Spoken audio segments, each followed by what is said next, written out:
नमस्कार दोस्तों, मैं हूं विजय यादव और आप इस समय जुड़ चुके हैं आपके अपने यूट्यूब चैनल सक्षम कैरियर क्लासेस से। तो और बताइए आप लोग कैसे हैं। मैं आशा करता हूं आप सभी बिल्कुल स्वस्थ होंगे, मस्त होंगे, व्यस्त होंगे। तो बिल्कुल स्वस्थ रहिए, मस्त रहिए, व्यस्त रहिए, लेकिन हमारे वीडियो को भी देखते रहिए और अपनी तैयारी भी बहुत जबरदस्त तरीके से करते रहिए, क्योंकि आने वाले एग्जाम में आपका विजय होना तय है। तो इसी के साथ मैं चलता हूं आपका अपने टॉपिक की ओर सीधा सीधा। जैसा कि मैंने बताया था, आज आप देख पा रहे हैं कि आज का आपका टॉपिक है क्रोमोसोम्स यानी गुणसूत्र। जी हाँ दोस्तों, तो मैं पहले आपको बता दूं कि इस समय आपका जो सेशन चल रहा है वो बायोलॉजी का कोशिका चैप्टर से रिलेटेड है। आपको पता है, इसके पहले कई वीडियो में अपलोड कर चुका हूं, जिसको आप हमारे चैनल में जाकर के, हमारे चैनल की प्लेलिस्ट में जाकर के देख सकते हैं। तो इसी क्रम में आज मैं आप लोग के लिए लेकर आया हूं क्रोमोसोम्स। जी हाँ दोस्तों, आप समझ चुके होंगे कि आज हम इस वीडियो में डिस्कस करने वाले हैं गुणसूत्र के बारे में। किसके बारे में? गुणसूत्र, जिसे आप बोलते हैं इंग्लिश में क्रोमोसोम्स। जी हाँ दोस्तों, तो आज हम बात करने वाले गुणसूत्र के बारे में। तो सबसे पहले, जैसा कि मैंने बताया, हम अभी कोशिका के बारे में बात कर रहे थे। तो कोशिका के बारे में मैंने आपको बता दिया है, कुछ पार्ट्स के बारे में भी मैंने आपको बता दिया है, जिसका आप वीडियो आप हमारे चैनल के प्लेलिस्ट में जाकर के देख सकते हैं। तो इसी क्रम में आज हम जुड़े हुए हैं, हम लेकर आए हैं जैसे सपोज दैट। अब सबसे बड़ी बात आती है क्या कि क्रोमोसोम्स है क्या। तो जैसे अगर बात करें तो कोशिका के भिन्न भिन्न पार्ट्स को तो मैंने आपको बता ही दिया है। अब इसी के कोशिका के सेंटर में ही एक पार्ट प्रेजेंट होता है जिसे आप बोलते हैं न्यूक्लियस। क्या बोलते हैं? न्यूक्लियस।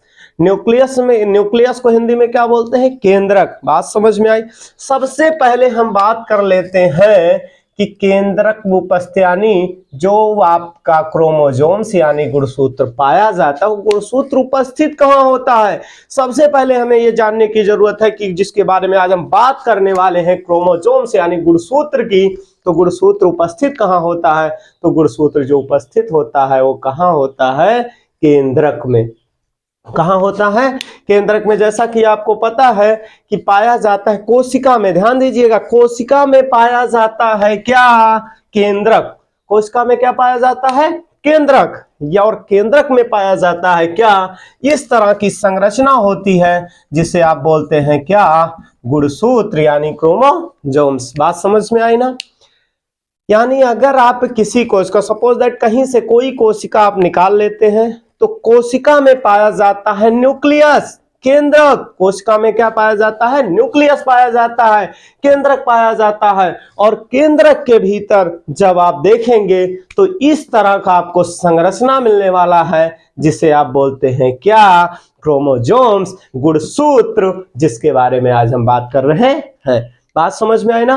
यानी गुणसूत्र कहां मिलेगा? कोशिका में पाया जाएगा केंद्रक, केंद्रक में पाया जाएगा गुणसूत्र। बात समझ में आई ना?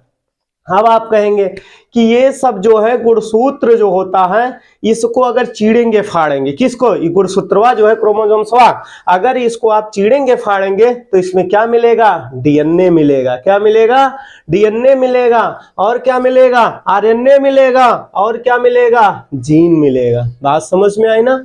यानी अगर इसको आप चीरेंगे फाड़ेंगे तो इसके अंदर आपको क्या मिलने वाला है? डीएनए मिलेगा, आरएनए मिलेगा, और क्या मिलेगा? जीन मिलेगा। बात समझ में आ गई ना? अब अगर बात की जाए कि मानव में गुणसूत्रों की संख्या कितनी होती है, तो जो मानव में गुणसूत्रों की संख्या टोटली कितनी होती है? 46 होती है। कितनी होती है? 46 होती है। वहीं पर अगर बात की जाए जोड़े की, तो कितना जोड़ा होता है? 23 जोड़ा होता है। बात समझ में आई ना? जब भी पूछा जाए मनुष्य के शरीर में कितने गुणसूत्र होते हैं, तो मनुष्य के शरीर में गुणसूत्रों की संख्या होती है कितना? 46, 46। और पूछा जाता जोड़े में तो कितना जोड़ा होता? 23 जोड़ा। अब प्रॉब्लम ये थोड़ा सा हमारे माइंड में सेटअप बनता है कि हम गुणसूत्र को जोड़े में ही क्यों लिखते हैं, जोड़े में ही क्यों पढ़ते हैं? क्योंकि देखिए, अब हमने कहा यानी 23 जोड़ा। मानव में गुणसूत्रों की संख्या कितनी? 23 जोड़ा। मानव में गुणसूत्रों की संख्या कितनी होती है? 23 जोड़ा होता है, यानी 46। कितना होता है? 23 जोड़ा यानी 46।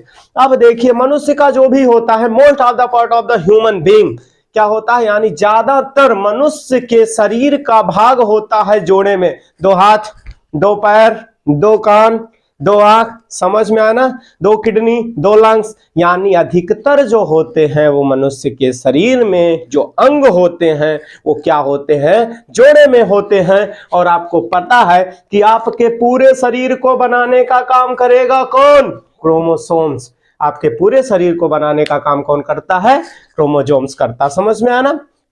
तो अब ज्यादातर आपके शरीर के पार्ट क्या है, जोड़े में ही है, इसीलिए आपका गुणसूत्र भी क्या होता है, जोड़े में होता है, यानी 23 जोड़ा क्रोमोसोम्स मानव में प्रेजेंट होता है।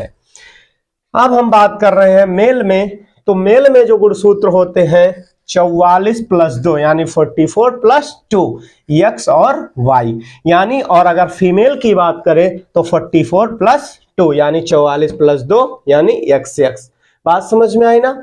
तो अगर यहां पर बात की जाए, जैसे देखिए चाहे मेल हो चाहे फीमेल हो, चाहे मेल हो चाहे फीमेल हो, यानी ये जो गुणसूत्र होते हैं 44 गुणसूत्र जो मेल में होते हैं वही फीमेल में होते हैं। लेकिन यहां पर अंतर क्या होता है, जो 2 यानी एक जोड़ा जो बचता है वो मनुष्य में यानी मेल में होता है एक्स वाई, और मेल में होता है क्या, एक्स। यही 2 जो एक जोड़ा यानी 22 जोड़ा गुणसूत्र मेल और फीमेल में सेम होते हैं, लेकिन जो 23वां जोड़ा होता है वही अलग होता है, यानी मेल में होता है एक्स वाई और फीमेल में होता है एक्स एक्स समान। इसीलिए क्या होता है कि आप जानते हैं कि मेल और फीमेल की संरचना सेम होती है। आपको पता है, जैसे मान लिया कोई मेल है, उसका किडनी फीमेल में लग जाएगा, फीमेल का किडनी मेल में लग जाएगा, फीमेल का हार्ट मेल में लग जाएगा, मेल का हार्ट फीमेल में लग जाएगा, इसमें कोई डाउट नहीं है।